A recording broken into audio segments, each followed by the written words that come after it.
Friends, लहान मुलं असो किंवा मोठी माणसं असो, सगळ्यांनाच आहे ना थोडंसं असं वीकेंड आला ना, की काहीतरी मस्त चटपटीत जंक फूड अशी खायची इच्छा होते. जसं की बर्गर, पिझ्झा हल्ली आणि त्यातनं बरेच प्रकार निघालेले आहेत आणि इझिली ऑनलाईन सुद्धा मिळतात. पण खरं सांगू का, हे जर घरी केलं ना, तर आपण हायजिनिकली म्हणजे अगदी स्वच्छ इन्ग्रेडियंट्स वापरून आपण छान टेस्टी आणि त्यातल्या त्यात इनोव्हेटिव्ह काहीतरी करू शकतो. येस. तर आज आपण आहे ना मस्तपैकी इनोव्हेटिव्ह आहे ना पिझ्झाची रेसिपी दाखवणार आहोत. हाय फ्रेंड्स, मी Sampada. Welcome to Sam's kitchen. आजचा जो पिझ्झा आपण करणार आहोत ना, ते कमी इन्ग्रेडियंट्स, कमी भाज्या आणि इझी 2 मिनिटात पिझ्झा सॉस होणारा असं आहे ना आपण रेसिपी दाखवणार आहोत. 3, 2, 1. चीझी स्वीट कॉर्न पिझ्झासाठी आपल्याला ना इथे पिझ्झा बेस लागणार आहे. आता इकडे एका पॅकेटमध्ये आहे ना 2 आहेत. आपण एकूण आहे ना 4 पिझ्झा करणार, त्याप्रमाणे आपण साहित्य घेणार आहे. इथे मी ना 1.5 ते 2 वाट्या आहे ना स्वीट कॉर्न घेतलेले आहेत. छान छान आपण आहे ना मीठ टाकून उकडून घेतलेले आहेत. या पिझ्झाच्या टॉपिंगसाठी आपल्याला ना भाज्या लागणार आहेत. अर्थात ऑप्शनल आहे. तुम्ही नाही टाकल्या, नुसता स्वीट कॉर्न टाकला तरीही चालेल. आपण जसं आहे ना ह्याला भजीला आपण उभा कांदा चिरतो ना, एक्झॅक्टली सेम त्या प्रकारेच आपल्याला इकडे 2 कांदे चिरून घ्यायचे. सगळा कांदा चिरून घेतलेला आहे. आता आपण आहे ना हा कांदा प्लेटमध्ये काढून ठेवूयात.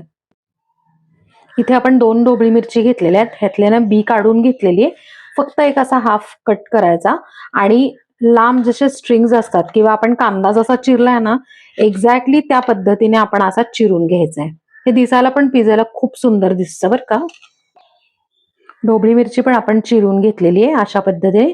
आता एका प्लेटमध्ये काढून ठेवूया. फ्रेंड्स, आपण आता पिझ्झा सॉस आहे ना करूयात. अगदी 2च साहित्यांपासून आपण करायचं. इकडे अर्धा बाउल आपण आहे ना टोमॅटो केचप घेतलेला आहे, म्हणजे टोमॅटो सॉस.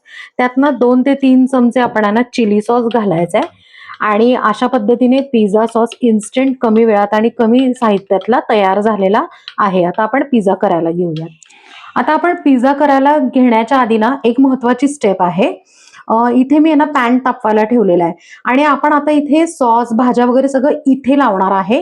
हा वरचा भाग आहे. ह्याला काय करायचंय की थोडंसं आपण आहे ना तेल लावूयात आणि काय करायचं, ही टर्न करायची साईड आणि फक्त असं छानपैकी आहे ना कुरकुरीत असं खालून भाजून घेऊयात. आपण प्रेस करून आहे ना छानपैकी रोस्ट केलंय. हे बघा, ही वरची साईड आहे.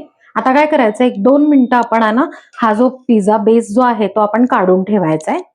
आता मी गॅस बंद केलेला आहे. थोडंसं आपण आता तेल टाकूयात ह्याच्यावर आणि थोडंसं बटर. आता ही जी कच्ची साईड आहे ती ह्याच्यावर ठेवायची आणि आता काय करायचंय की अशा पद्धतीने फिरवून सगळीकडे तेल आणि बटर लागतं. त्यानंतर आपण आता ह्याला सॉस लावूयात. छानपैकी आपण ना सगळीकडे मस्तपैकी सॉस स्प्रेड करून घेऊया. आता ह्याच्यावर आपण आहे ना कांदा घालणार आहोत. आता कांदा हा जो आहे तो कच्चा आहे, शिजायला वेळ लागणार, म्हणून आपण बेसला पहिला ना कांदा घालून घेणार आहोत. त्यानंतर ना ढोबळी मिरची पण घालून घेणार आहे, कारण ढोबळी मिरची पण कच्ची आहे, ती पण भाजायला किंवा शिजायला वेळ लागणार. सो ढोबळी मिरची पण घालून घेत आहोत. त्यानंतर आपलं उकडून घेतलेलं कॉर्न म्हणजे स्वीट कॉर्न. आता भाज्यांना मीठ नाहीये, म्हणजे ढोबळी मिरची आणि कांद्याला, सो थोडंसं मीठ स्प्रिंकल करूया. चिली फ्लेक्स, त्यानंतर मिक्स्ड हर्ब्स किंवा ओरेगॅनो, तुम्हाला जे आवडत असेल किंवा अवेलेबल असेल ते. आता फायनली आपलं हे जे पिझ्झा चीज आहे ना ते घालून घ्यायचंय. आता आपण गॅस ऑन करतोय आणि ना लो फ्लेमवर ठेवायचा आहे गॅस. आणि आता हे झाकायचंय आपण, एका प्लेटने झाकायचं नाही अजिबात, आणि प्लेटला सगळं चीज चिकटतं म्हणून.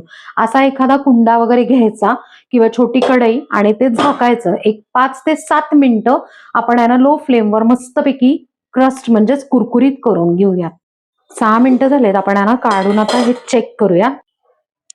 हे बघा, चीज आहे ना मस्त मेल्ट झालेला आहे आणि ह्याचा जो ग्रीन कलर आहे कॅप्सिकमचा तसाच राहिलेला आहे. 50% शिजलंय. थोडंसं क्रंची असं मस्त शिजलेलं आहे. असंच पाहिजे आपल्याला. आता आपण खालून एकदा चेक करूयात. जस्ट हे बघा, पूर्ण हे करून दाखवते. येस, मस्तपैकी आहे ना लालसर झालेला आहे. आता आपण काय करायचंय की अगदी 10 सेकंद हाय फ्लेम करायचं आणि त्यानंतर गॅस बंद करून आपण पिझ्झा काढणार आहोत. मस्त आपला ना कुरकुरीत पिझ्झा तयार आहे. आता आपण काढून तो कट करूयात. आता आपण पिझ्झा कट करायला घेऊयात. फ्रेंड्स, पिझ्झा कट करताना फक्त आवाज ऐका. आता मी तुम्हाला जस्ट आहे ना एक पीस दाखवते. हे बघा, चीज बघा कसलं मस्त दिसतंय ना मेल्ट झालेलं. फ्रेंड्स मस्त असा कॅफे स्टाईल घरच्या घरी कमी साहित्यातला कुरकुरीत आणि भन्नाट चवीचा मस्त असा इथे ना चीजी स्वीट कॉर्न पिझ्झा तयार आहे आणि आपण तो सर्व केलाय. फ्रेंड्स, पिझ्झा बघून तुमच्या तोंडाला पाणी सुटलं असेल ना? खरंच खूप कमी वेळात होणारा आहे, कमी इन्ग्रेडियंट्स आहे. फ्रेंड्स, ह्याच्या व्यतिरिक्त आपण आहे ना म्हणजे भाकरीचा पिझ्झा एकदम हेल्दी असा केलेला होता. त्याची लिंक डिस्क्रिप्शन मध्ये शेअर करते. आता काय आहे ना की आहे ना इझिली स्वीट कॉर्न अवेलेबल होतात, त्यामुळे अगदी झटपट करू शकता. आणि महत्वाचं म्हणजे ह्याला काही ओव्हन, एअर फ्रायर वगैरे असं काही लागत नाही. साध्या तव्यावर आपण केलेला आहे. आता हे टिफिन मध्ये दिलं तर खरं सांगू मुलं तर उड्या मारत खातील, इतका तो शेवटपर्यंत कुरकुरीत राहतो. तर नक्की आहे ना करून बघा आणि मला कमेंटमध्ये सांगा. आपल्या चॅनलला सबस्क्राईब करा, लाईक करा, शेअर करा आणि कमेंट करा. थँक्यू.